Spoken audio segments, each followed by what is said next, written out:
Sementara itu, Saudara, Wakil Gubernur Jawa Tengah Taci Yassin Maimun meminta pemerintah kabupaten kota di Jawa Tengah untuk melakukan penyesuaian sasaran prioritas vaksinasi COVID-19. Pasalnya, capaian vaksinasi untuk lansia di beberapa daerah di Jawa Tengah masih rendah. Vaksinasi lansia diharapkan bisa menurunkan angka kematian akibat COVID-19. Namun masih ada beberapa daerah di Jawa Tengah untuk cakupan vaksinasi COVID-19 pada lansia harus lebih didorong, mengingat angka kematian pada lansia masih cukup tinggi.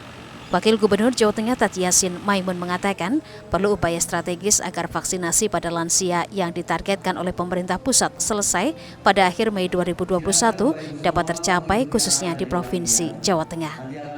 Taci Yassin Maimun kembali mengingatkan pemerintah kabupaten kota di Jawa Tengah secara masif meningkatkan tracing di lapangan. Pasalnya, kasus kematian akibat COVID-19 meski terjadi penurunan, namun masih sedikit penurunannya.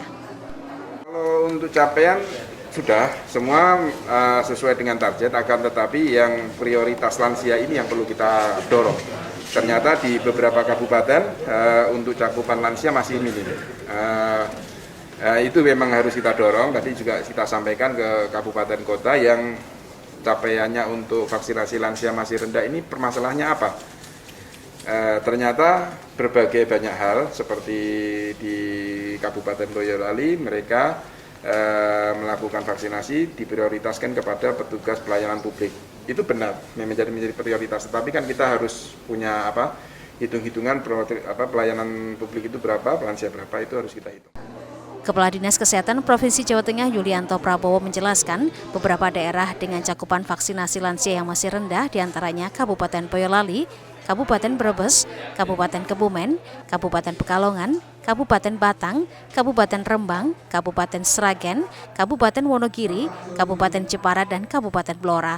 Sesuai pedoman baru pertanggal 3 Maret 2021 bahwa lansia menjadi prioritas pertama mendapat vaksin COVID-19. Kurang memprioritaskan lansia. Makanya dalam rapat koordinasi kita ingatkan kembali bahwa kebijakannya sekarang ini adalah memprioritaskan lansia untuk mendapatkan vaksin duluan. Ya, memang dulu kebijakan dulu itu tidak, gitu loh. Tetapi sudah dirubah sejak tanggal 3 Maret ya dengan surat Sekretaris Daerah Provinsi kepada Sekda Kabupaten Kota, ya itu sudah disampaikan itu, jadi kebijakannya sudah berubah. Pemerintah Provinsi Jawa Tengah menargetkan sebelum Juni 2021 vaksinasi COVID-19 untuk lansia di Jawa Tengah harus sudah selesai. Astika Daniar, Kompas TV, Semarang, Jawa Tengah.